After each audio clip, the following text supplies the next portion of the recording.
The modern sperm whale is a magnificent animal, celebrated and feared in our myths and literature.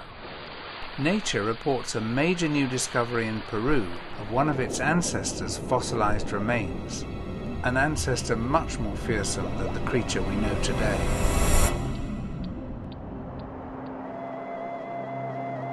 This part of the Peruvian coast, about 500 kilometers south of Lima, is probably the richest place in the world for fossil marine mammals. It's a paleontologist's paradise. Christian de Muison from Paris and Olivier Lambert from Brussels found some of their most exciting fossils in Peru. I started working in Peru in those localities of marine mammals on the coast of Peru in '76. So it's about 36 years ago exactly. I told Olivier, go to Peru with Giovanni and start working. And they did a very good job. They worked very well. They collected a lot of fossils. This area, the pisco-ica basin, it's on the south coast of Peru.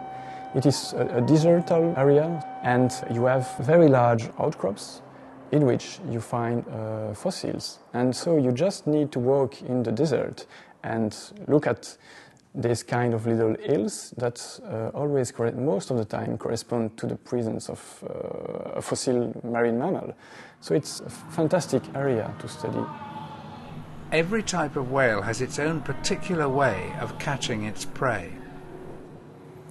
There are two groups of cetaceans. The first one is the group of the baleen whales, like the blue whale here. And then the second group is the one of the sperm whale, the group of the tooth whales, and they have such teeth.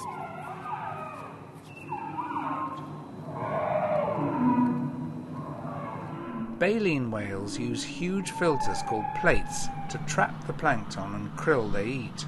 They're no threat to larger animals. But toothed species like the killer whales are hunters, and these were much more numerous 12 million years ago. The first time that we arrived in Peru, we discussed with my colleague Giovanni Bianucci from the University of Pisa what would be the great discovery that could be done in Peru. Giovanni showed me some pictures of very large sperm whale teeth. These teeth were 40 centimeters long, and they were found in Chile in the same layers as the ones in Peru.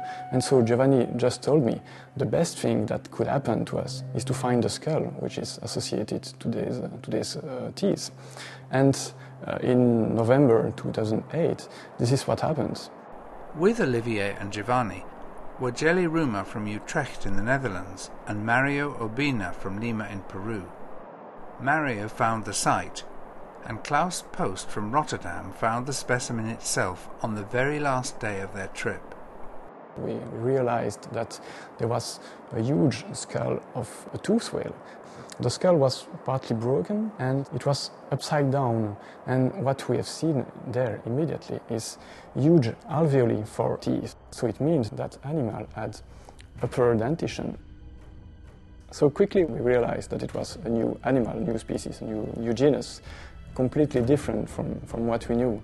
And my colleague Giovanni Bianucci proposed immediately the name Leviathan because this animal was related to the sperm whale, and in the famous novel of Herman Melville, Moby Dick, the sperm whale is often called Leviathan.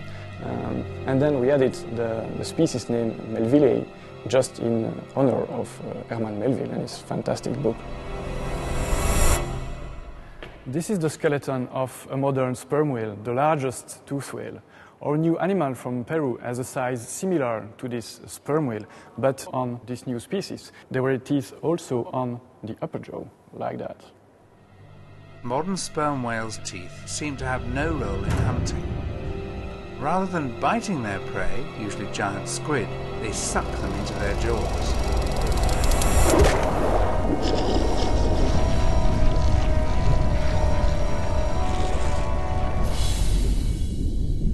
The Nature paper shows a modern sperm whale compared in size to a modern killer whale and reveals the enormous bite of Leviathan. It had teeth on the mandible and on the skull. And the teeth were like this, occluding and you had this small facet here where the tip of the lower teeth was entering.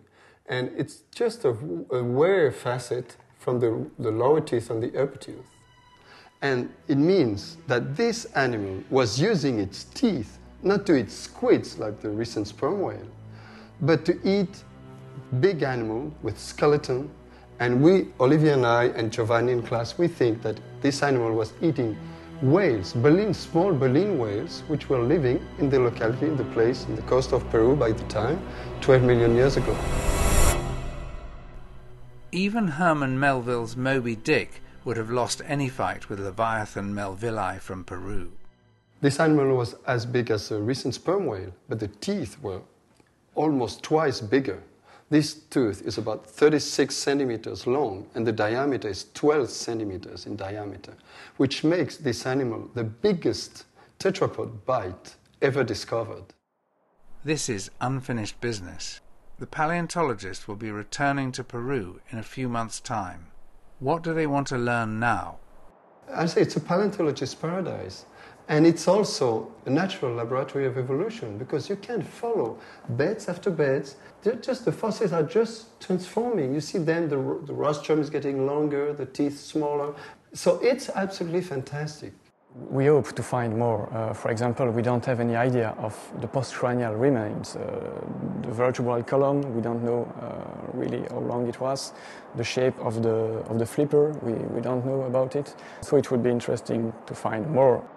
But also what we would like to look after is ancestors of these sperm whales, going deeper in the time and trying to find older sperm whales. If I met one of these animals, I would be certainly frightened, because he would very easily eat me in maybe 2 bites.